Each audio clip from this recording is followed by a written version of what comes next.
Hello students, ब्रेंटली education के इस YouTube channel में एक बार फिर से आप लोगों का हार्दिक अभिनंदन है।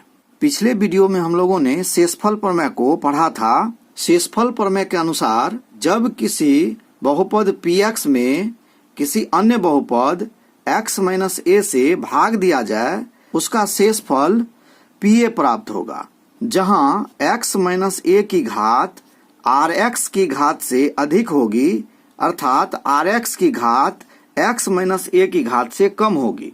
जब x माइनस a की घात 1 होगी तो rx की घात 0 होगी, तथा rx बराबर अगर r हो जो एक अचर संख्या होती है, तथा जब x माइनस a बराबर 0 हो तब शेषफल pa होगा, अर्थात px बराबर x minus a into qx plus pa, और यह pa जो है एक अचर संख्या होगी। तो आइए शेषफल प्रमेय के आधार पर ही आज हम लोग गुणनखंड प्रमेय यानी कि फैक्टर थ्योरम को सीखते हैं। मान लीजिए कि अगर 15 में 3 से भाग दें तो क्या होगा। 15 में 3 से भाग देने पर शेषफल हमें 0 प्राप्त होता है। तो इसका कहने का अर्थ है कि 15 बराबर 3 गुना 5 जोड़ 0, यानी कि शेषफल 0 प्राप्त हो जाएगा। और जब शेषफल 0 प्राप्त होगा तो इसका अर्थ यह हुआ 3 जो है वह 15 का एक गुणनखंड होगा, या फिर 5 जो है वह भी 15 का एक गुणनखंड होगा। अब गुणनखंड क्या होता है कि वैसी संख्या जो दी हुई संख्या को पूर्णतः विभाजित कर दे। चलिए एक अन्य उदाहरण लेते हैं। मान लीजिए 17 में 5 से भागा देते हैं, तो यहाँ आपको भागफल क्या प्राप्त होगा। तो 17 में 5 से भागा देने पर 5 तिया 15 और शेष हमको 2 प्राप्त होगा। तो हम इसको कैसे लिखेंगे। तो 17 बराबर 5 गुना 3 जोड़ शेष 2। चूंकि यहाँ शेष 0 हमको प्राप्त नहीं हुआ है, तो हम कहेंगे कि 5 जो है वह 17 का गुणनखंड नहीं है। चलिए एक बहुपद px को एक अन्य बहुपद qx से भाग करके देखते हैं। अगर px को qx से भाग करें तो क्या होगा। x माइनस 1 में अगर x से गुना करें तो यह हो जाएगा x square minus 1 into x, यानी कि x। अब इसका चिन्ह बदलेंगे तो यह कट जाएगा, यह हो जाएगा 2x माइनस 2। फिर अगर 2x को कटाना है तो हमको 2 से गुना करना पड़ेगा। 2 से गुना करेंगे तो यह हो जाएगा 2x माइनस 2।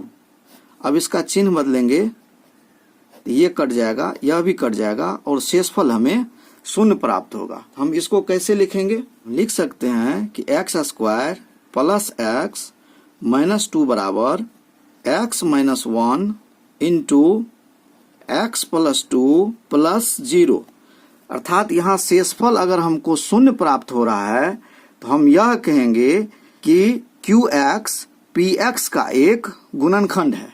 अब चलिए शेषफल प्रमेय के अनुसार देखते हैं।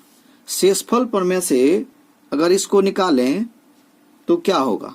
तो आपको यहाँ px बराबर दिया हुआ है x square plus x minus 2, और qx बराबर आपको दिया हुआ है x माइनस 1। तो जब qx का हम शून्य ज्ञात कर लें, यानी कि qx बराबर 0 हो जाए तो क्या होगा। अर्थात यह हो जाएगा x माइनस 1 बराबर 0। तो इसीलिए x बराबर 1। अब इस बहुपद px में x का वैल्यू 1 अगर रखें तो क्या होगा। तो p1 बराबर हो जाएगा 1 का स्क्वायर प्लस 1 माइनस 2।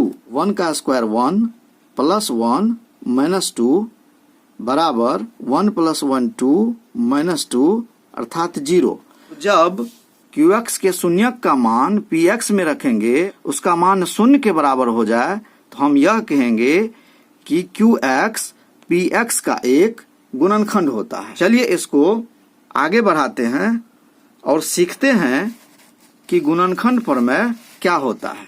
गुणनखंड प्रमेय यानी कि फैक्टर थ्योरम यह कहता है कि यदि px घात n ग्रेटर देन इक्वल 1 वाला एक बहुपद हो और a कोई वास्तविक संख्या हो तो x माइनस a px का एक गुणनखंड होता है यदि pa बराबर 0 हो, और pa बराबर 0 होता है यदि x माइनस a px का एक गुणनखंड हो।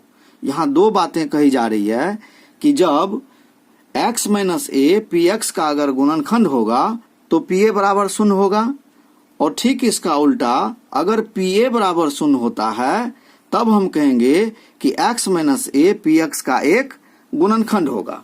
चलिए इसको सिद्ध करने का प्रयास करते हैं। यदि px में x माइनस a से भाग दें तो शेषफल प्रमेय से प्राप्त शेष pa होगा। यह हम पिछले शेषफल प्रमेय में पढ़ चुके हैं।